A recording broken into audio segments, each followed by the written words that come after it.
The more evidence, the better, I say. I mean, this is so improbable. That's a bold statement. I mean, I think that's a fair point, but I didn't make that argument. He did. Why is that true? Is that a good question? Maybe it's not. Drew, you're not supposed to ask good questions like that. Don't ask difficult questions. Bill, jump in here. I'm Bill the Christian. And I'm Drew the Skeptic. You're listening to The Divide. So we're here at the American Atheists Convention with Lou, and I'm Bill the Christian, and Drew is not here, but we'll be discussing this interview in the after show. So Lou, would you introduce yourself? Yeah, my name's Lou Dench. I am a fourth-generation native of the city that Longfellow coined Queen of the West, Cincinnati, Ohio, and here at the American Atheists Convention. This is my first American Atheists Convention, but mine too. I've been to three Skepticons, which is actually the next one will be coming up in August in St. Louis. And I'm a blogger. I blog for myself at the Atheist Meme Demolition Derby, and I'm also a member of the Skeptic Network. I write occasionally now for Grounded Parents, which is the Skeptic Network's parenting blog. Great. Thank you. Nice to have you, Lou. Thank you. And the question that I'm putting to you, is what do you think is the biggest problem with the Gospels? That's a fair question. My initial reaction to that question is my biggest problem with the Gospels as an atheist is that they're not true. But there's a lot to unpack there. My opinion is that the Gospels, Matthew, Mark, Luke, and John, plus Acts, plus all the other apocrypha behind it, are treated as if they are descriptions of events, as news stories, for instance, as a magazine story would be nowadays. But they're not, and I don't think they were ever intended to be. They describe events. They're ahistorical. They don't treat the things that are happening as they're described as if they would have happened in real life. And they simply it's not giving you an accurate picture of what Jerusalem was like in 30 AD. Okay. And not an accurate picture of, I guess, what Jesus was really like? No, not an accurate. If they're like, I'm not a mythicist completely. I'm not a Robert Price or Richard Carrier mythicist, but I am pretty open to the idea that the person we think of as Jesus Christ is not the person that was being described in the Gospels. Okay. There was not a person who did well. First of all, because the Gospels are full of things that are impossible. You can't walk on water. You can't come back from the dead. You can't bring other people back from the dead. You can't cure blindness with your spit. All that stuff. Mm-hmm. And that's another problem I have with it. And I think all of that includes a lot of the good things that you can get out of it. It's kind of like, I would compare it to saying there are a lot of really good things you can learn from reading The Lord of the Rings. But if I walked around, think Middle Earth is a real place. I walked around and if I walked around approaching it as if I could show you if I could go and walk the path Frodo walked, that would be you look at me cockeyed. Yeah. So I guess when you say it's not true, you mean it's not historically true. Is that right? That there's still things that are true in some other ways? Well, sure. I mean, it describes people and places. I mean, there are, we know there was a Pontius Pilate. Mm-hmm. Fairly certain that there was a Pontius Pilate. We know there was a Herod. But which Herod it was, we're not sure. Did he have all the firstborn children, all the children in that village that were born that year, killed in order to ice Jesus? We don't know. He was the. Do you think that's the kind of thing that would characterize the real Herod from what we do know from Roman or Jewish sources? Because that's what anybody who is in his position would have acted like. I mean, he was a dictator king. I mean, he was not democratically elected. He was actually he was installed by the Romans. So that part of it, I guess you're saying it's plausible, right? But it's not true in the sense that what then? I mean, that we just can't verify it? We can't verify it, and it's also implausible.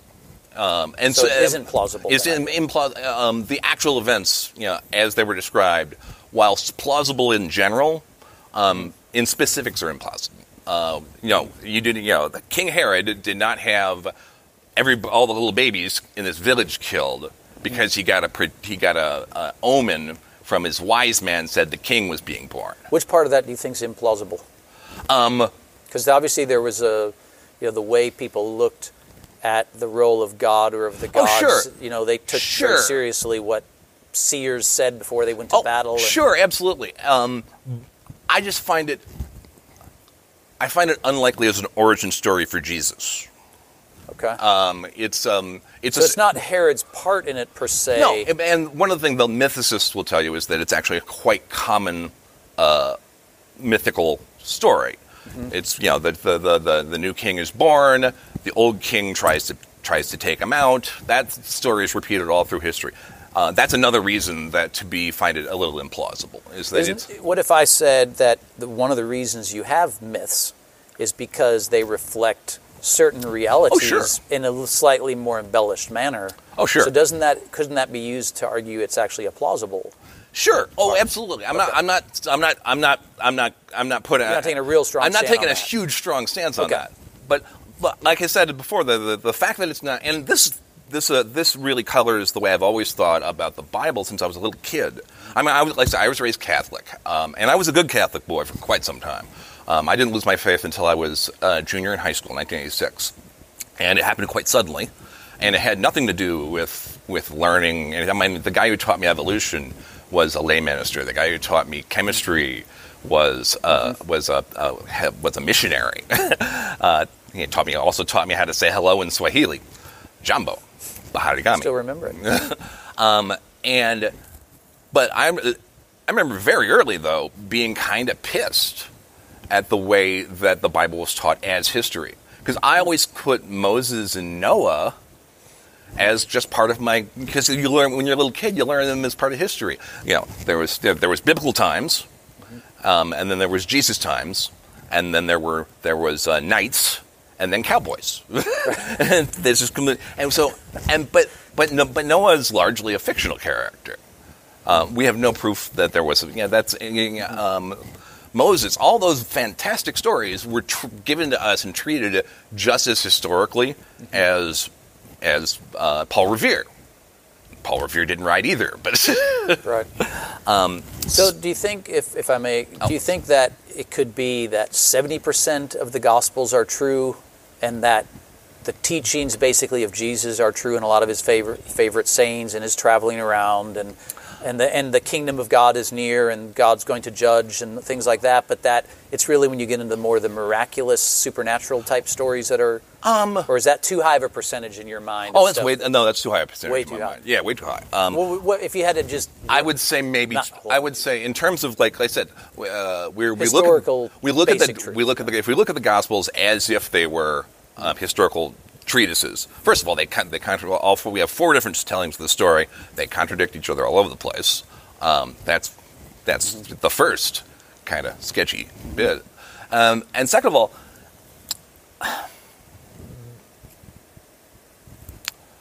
what they're describing, the Jewish Messiah story, that's not really a Christian story.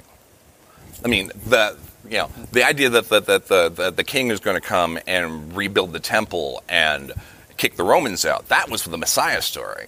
The Christ story is something different that was added on after. And most mythicists will tell you it's it's basically Saul of Tarsus. Peter and Paul are the ones who kind of laid these myths down, laid the story down that becomes Christianity. So your percentage, it sounds like, is quite low. It's quite low. Under 30%. Under 30%. Okay. I mean, like I said, I don't believe that a person named Joshua Bar Joseph of Nazareth claimed to be the next king of the Jews and was crucified for it. So now, what's your take then on someone like Bart Ehrman? Are you familiar with Bart Ehrman? I am familiar with Bart Ehrman. Because Bart clearly I think he identifies as atheist now. Yes, I actually just. And he certainly would be more charitable. Yes, he is. Yes, he is. He's I've read a scholar. Right. I've read some of Barth's work. I've also read Richard Price and Richard Carrier. So you just disagree with Barth, I guess. Yeah. I mean, I think Barth's being intentionally generous. I've got one of his books on my shelf. I've only flipped through it. I haven't read it yet. Mm-hmm. It's called How Jesus Became God. And that treats Jesus as let's assume, let's look at the text and see. And he's more interested in how this person described in the Gospels became Son of God and then part of the Trinity and God. Yeah. I'm just kind of fascinated that I would think someone who's clearly a New Testament scholar, his credentials are unassailable. I would think you would take maybe more seriously his take on it, but because obviously Carrier and those guys are not. They're not getting peer reviewed by serious. Although Carrier's written something. I don't. Like I said, I'm not making an academic argument. Okay, so you're not taking too strong of it. No, I'm not taking. You're right. Bart Ehrman makes some very good cases. But why don't we go back to something you said, if I could? Sure. I think it would be real interesting. Which is, it sounds like what you're saying is that the original authors did not really intend to be taken so seriously as these are historical events, and it's really that your problem is mainly with the way Christians have read the text. Is that correct? Yeah, in many ways. That would be yes. That would be a pretty good summation. Because my take would be that at least in the case of Luke and John, it seems like they do follow more the standard historiographical methods, and at least Luke maybe more specifically in the way he introduces the gospel, and John more specifically in the way he proceeds to tell his story. He at least embeds it in chronological framework and geography and so on. Yeah. So what would be a problem with my take on it? That at least two of those evangelists really do follow more of, and I don't mean to say they're just normal historiography. They're more like biography with a serious theological interest is the way I would read it. Well, okay, so like I said, I'm not a scholar, but I'm an amateur. Yeah. But so my understanding, and I could be wrong, but I'm pretty sure I got this right, is that the oldest gospel that we know of is Mark. Mm-hmm.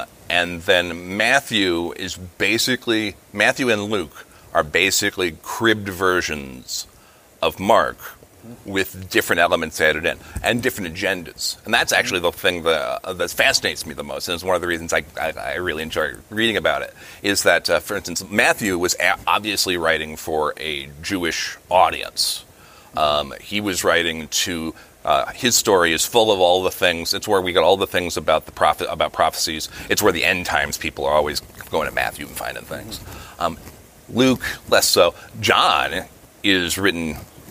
I think John was almost written a century or two afterwards. Right. So probably a common dating for John is in the 90s among both. Right. Types of scholars. It's written as a letter. It's an epistle. The earliest church fathers actually say that John was written in the 90s. Yeah. And it's mostly an epistle. And John is making a case for Christianity in his gospel. And it's a very flowery one. It's the most formal of the stories. It's certainly the most literary of the four gospels. That's why. So I usually go back to Mark when I'm thinking about this and go, okay, these events. And then Mark's story is fairly simple, fairly straightforward. I could say, you could take a lot of that with a big grain of salt, but assuming good faith, you could say a lot of that's true. Yeah. But the farther you get from that source material, and none of that is eyewitness account, and that's the other thing. That's the other thing that I think, as you said, to go back to what you said earlier about my opinion about how people approach it, is as an atheist and a bit of an activist, that's my bigger issue. Is how they use it rather than it. So let's use me as an example, whether I'm the typical Christian or not, but I'm here. So the way I'm curious. Yeah. So the way I would think that I would view it is that at least in the case of Luke and John, there's explicit statements that they're grounding their account in eyewitness reporting. So that's true in the opening of Luke. He makes a comment about this, and then John makes a comment about it at various places in his gospel, which I said earlier that I should have caveated that for people who know better. But John, the earliest fathers, said he was written last, and I think there's hints he wrote it in the 90s, but I shouldn't have said it so dogmatically. Yeah. But So it would seem like those two evangelists at least make clear statements that their accounts are based on eyewitness.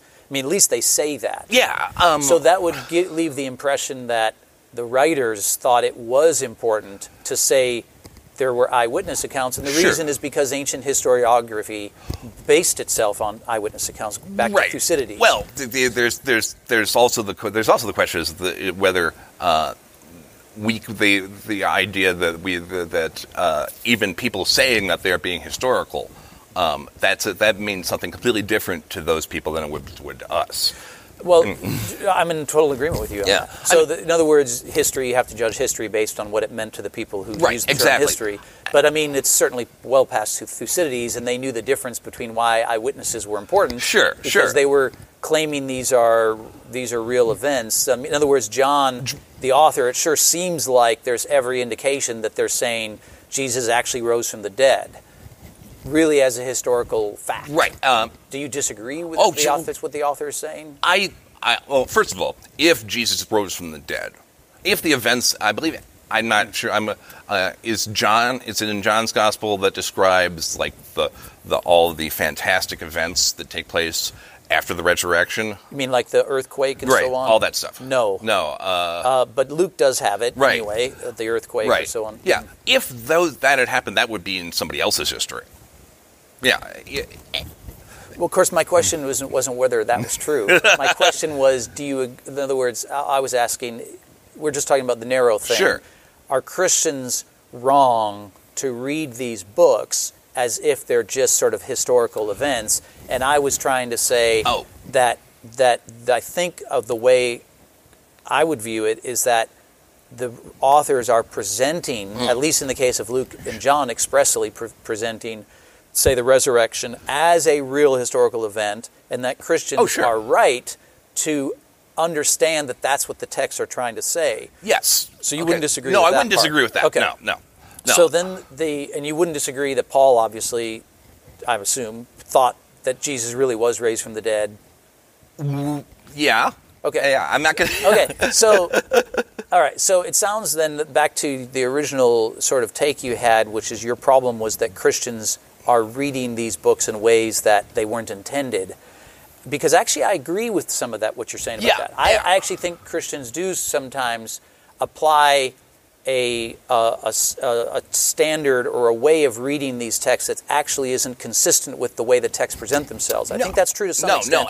And that's actually probably a better way of putting it. But I would not say in terms of that say, feeding the 5,000 or the healing of the blind man with the spit in the eye, that I do think that the writers actually meant, at least in two of them, they certainly meant to present it as a real event, but then they saw theological significance that went well beyond just the basic event. In other words, the actual raising of Jesus from the dead, the fact is really important to these, at least a couple of these evangelists at a historical level. That I think is clear.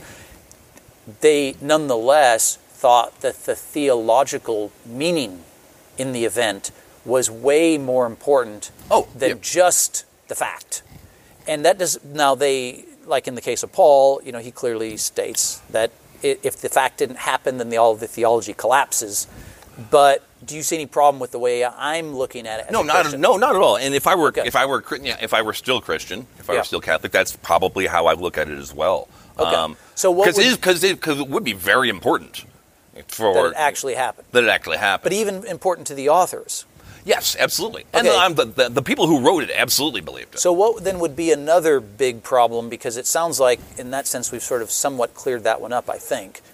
So would the next big problem be what then? Because, as far as some of the historical stuff, I would say, actually, there's some, there's some real good literature out there from serious historians that, say the Book of Acts.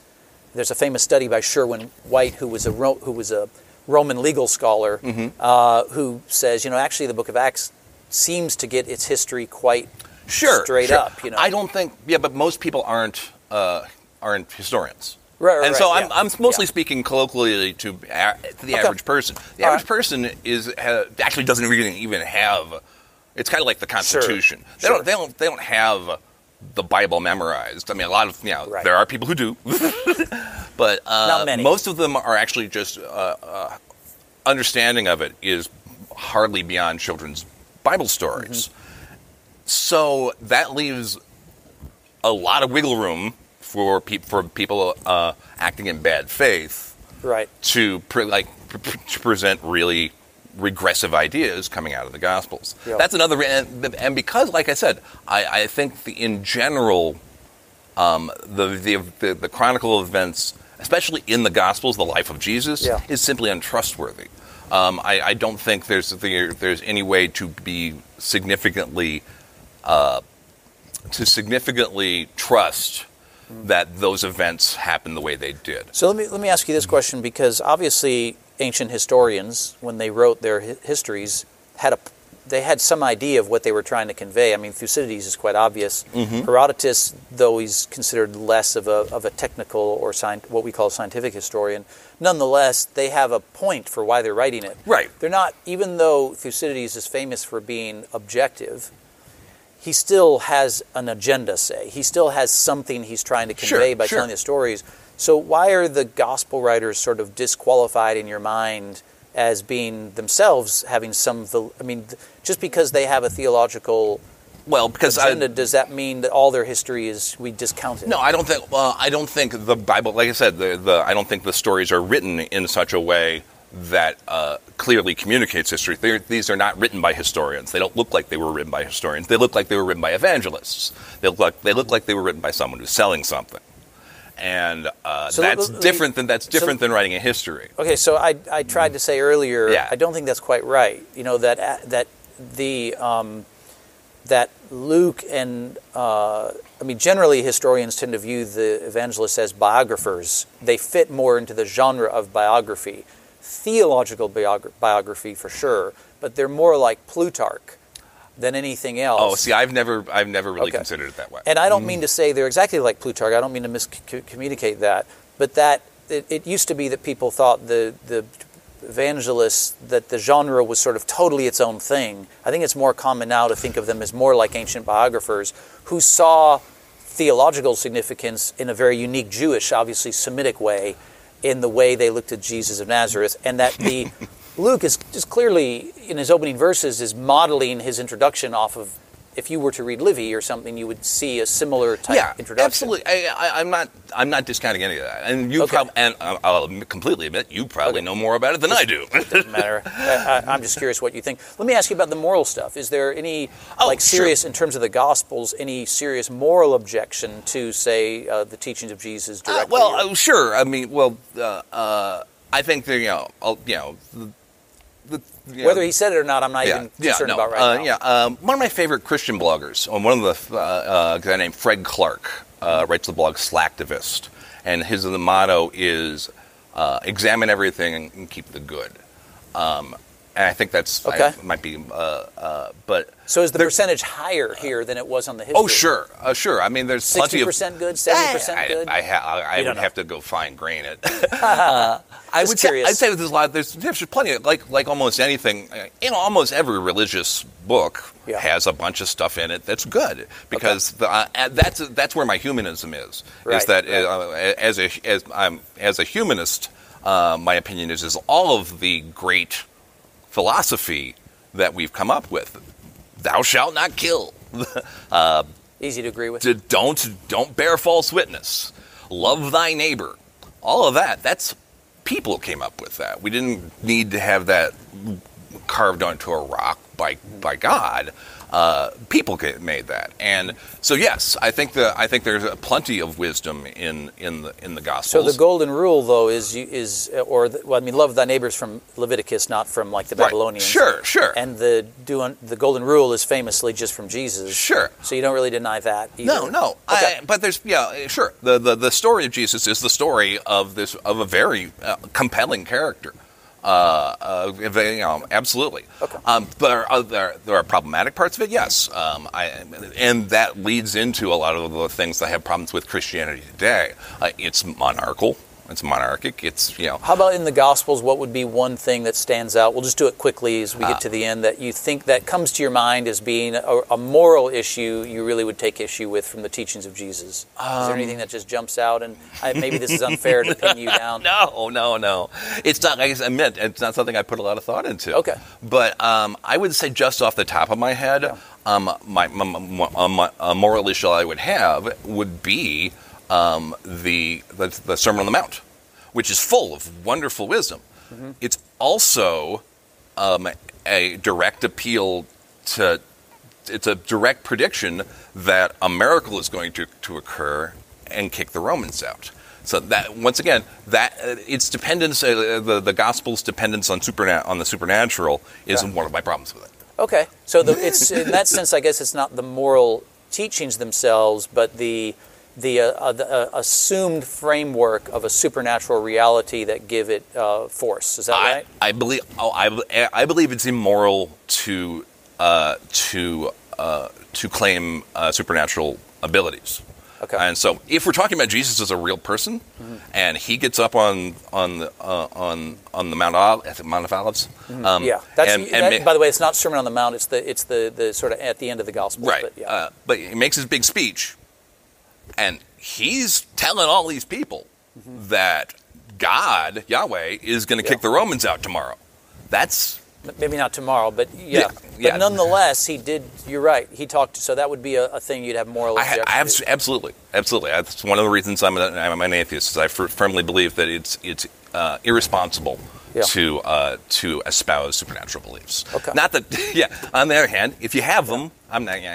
Keep it out of my school. I'm cool. Well, so I obviously would like to have that could be a whole other podcast, just responding to it. But I just want to let it stand that was something that I can understand why you'd feel that way, and I think we'll just wrap it up as you give it in the last word. And I really appreciate talking to you. I appreciate talking to you too. Learn some things. Yeah, and so this is Bill the Christian, and you can listen to Drew and I in the after show discuss my conversation with Lou. Awesome. So thanks a lot, Lou. Nice to meet you. All right, so this is Drew, and I'm here now with Bill to talk about the episode that you guys just heard. And I really liked Lou. I thought Lou was fun and interesting. And you put to him the question, what's your biggest problem with the Gospels? And I think he started out, his first response to that was his main problem is that he doesn't believe that they're true, which I think is a reasonable position for a non-believer to take. And then, you guys sort of spoke about some of his other concerns. He believes they were not accurate, motivated, full of myth and miracles, that they contradict, that there's partial truths, that maybe, like Mark was written first and the others use it as a reference. So he's got a lot of concerns. But I think, by the end of sort of the talking, and I don't want to, I wish we had Lou here, but it seemed like you guys kind of agreed that they weren't meant to be read as myths. The authors of the Gospels actually were putting them forward as if they were true. They were, and they were adding their, I think you said, interpretations and drawing out the meanings of things. But they were accounts of something that they are claiming happened, and not just sort of mythological. Yeah. So I agreed with him that it's very common for people, not just Christians, but for people to read the Bible in ways that the Bible wasn't intended to be read. And we're talking about the Gospel specifically, but I think that's true. But I didn't think it was true that Christians were wrong to read it as history. And at first, he seemed to take issue with that. But then I did sense we sort of came to an agreement that.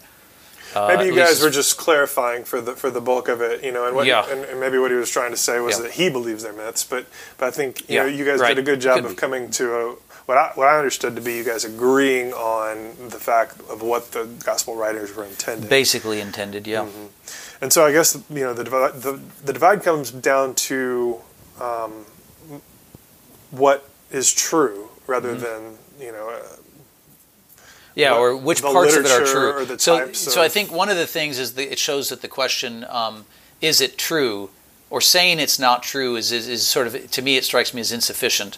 There's tons of stuff in the Gospels is clearly true. I think it's that That's why I brought up Bart Ehrman. Well, and I think, maybe that's a good place to start with conversations like this, is trying to come down, like we always do in The Divide. We always have to try to say, okay, well, we agree on this and this and this and this and this, and then here's the divide. So, yeah, I would definitely, I'm not a mythicist in the sense of Richard Carrier, like Jesus never existed at all, that sort of thing is crazy to me. But, like, I would agree, because I'm not, that I would agree, he was a historical figure. He lived in ancient Palestine, all these things. He was a rabbi to Jews. He had a following. People saw him as a healer. So all of these things that you would go ahead and just sort of acquiesce, even as someone who doesn't believe the gospel accounts. And that sort of, to me, clarifies and does a good job of clarifying where the divide is. So I guess, the things that I would agree with Lou about would be that there are, for someone who's skeptical, there are things in the Gospels that lead you to that. And I think maybe the most overarching of them would be what you guys hit on a few times is just simply that these were motivated authors. They did have a case to make, and they were writing persuasively and not just theological agenda as they were wearing it on their sleeves, for sure. And you said maybe that's the case for all ancient historians. Thucydides tells us why he wrote the Peloponnesian War, and it's clearly because he has a message, and it's not a theological agenda, but it's still an agenda-driven work. So that may be just a sort of a difference between antiquity and what we try to do now. But, right. But I would say that as a skeptic, that is a sort of point of doubt, I guess, in that not only are you sort of giving the history, saying here's what happens, here's the account, but again, just to say, just as you said, you're interpreting the account while you're giving it, and you're giving it in a persuasive way. So one interesting thing to me is that there's like the serious academic historians nowadays, and then there's the historians that a ton of historians you just buy at Barnes & Noble or something. Like, it's clear journalism. There's a lot of journalists writing books on history. There's a ton of history out there, and it's all very agenda-driven. That's people from the right, enshrining the Constitution and glowingly telling stories of George. Yeah, and obviously academic historians are trying to sift through all that and get at the basic facts of what happened. But of course, the academic historians are subject to biases and read certain things certain ways. And to be frank, sometimes you're just trying to find a little niche in which to produce an interesting, eye-catching dissertation that somebody beyond like 6 people will ever read. So you get some pretty wild ideas sometimes, but at least it's peer-reviewed now. But it's peer-reviewed, there's a very different kind of thing. Right. But I'll say this, that like, say, if you take, say, Gospel of John, there's places where the author says, this is what Jesus said. He said, destroy this temple, and in 3 days I'll raise it again. After he purged the temple, and they demanded some sort of evidence for how did he have this authority to purge the temple? And destroy this temple, and in 3 days I'll raise it up again. The author breaks in and says that he gives their response, because they can't figure out, like, how you can't rebuild this whole temple in 3 days. This doesn't make sense. And the author's pretty clear and transparent that the disciples did not understand what Jesus meant. That at the time, anyway, they didn't understand. After his resurrection, they reflected on those words he said, and they connected it to his resurrection. But in that sense, the author is actually being transparent and saying, this is what Jesus actually said, and he's not embellishing it, and he's kind of working it out for himself. Yeah, he's not claiming Jesus predicted his resurrection explicitly right in that moment. He's saying, this is what Jesus said, and it was ambiguous. It had an enigmatic quality to it, and the people who listened to him, they understood him to be referring specifically to that physical temple. But the author is saying, but once he was raised from the dead, we then understood what he meant. So that, in one sense, that element is a fairly honest way to present that part. What's hard to swallow about that for me, especially with John, since you're focusing on that one, is just how sophisticated it is. I mean, it really is kind of this interwoven narrative where one parable will sort of piggyback on the preceding one, and things will people will leave places and come back to places, and it all fits together so well. And I'm like, obviously, if there's a God and he orchestrated all that, it's fine. But it's just for him John, the writer of John, to be able to put all that together is almost hard to believe. Yeah, they're very, first of all, I like that you're crediting the sophistication of the books. Like, I think it's often, honestly, I think it's totally lost that people have long since forgotten how sophisticated the literature is, actually. But yeah, all I meant, of course, was just that if you were really just not really presenting the truth of it, but just wanting to create, because you have kind of an end goal in mind that you want to say Jesus predicted his resurrection, it would be so easy to just craft it in a way that was just like he said he was going to be raised from the dead. So there's some other layer. At least we could agree the author's interested in something more than just telling us that, because he tells us this is what he said. It was enigmatic. We didn't understand it. The people who listened didn't understand it. And then later, when we reflected back on it, like the dots were connected. So maybe this could be part of the divide, honestly, is that, if you're a Christian, maybe you see that as, well, this was God-inspired. We would expect it to be pretty impressive and literally, that's not a word. Yeah. Literally amazing, as it is amazing in every other sense. And if you're not a believer, you might say, this is a little too contrived. This seems like history is not this clean and neat, and narratives don't always play out in the way you would want to play them out if you were writing a story or a novel. So here's where. So I think the divide, we got to move it. We have to shift it a little bit, because what I meant by that was that the author is presenting what Jesus actually said without trying to change it into something that would fit his agenda. It might fit John's agenda better to just say Jesus expressly predicted this, rather than he said something enigmatic, and then it was understood to be a prediction later. So maybe that is suffering a little credibility that he didn't just state it expressly, So my point was that by offering that, it cuts against the idea that they just are driven by agenda. That's all my point was. But still, you're right that I am going to see that as more valuable than you're going to, as far as how that helps me to justify that the book is a little more interested in just the facts than... Yeah. Well, I thought that was the most interesting part about the interview with Lou is what he was bringing out about, it does seem almost too literary, maybe. I'm not sure if that's what he was saying, but that's sort of what I took from it, and I think that's an interesting point to make the divide on. All right, sounds good. I'm Bill the Christian. And I'm Drew the Skeptic. Thanks for listening. The Divide is produced by Alan and Ben Hallbrooks and edited by John Workman. Dalton Reed handles IT. Join us for further discussion on this topic at our subreddit, TheDividebyiPUB. To learn more about other episodes and who we are, check out ipub.org/thedivide. See you next time on The Divide.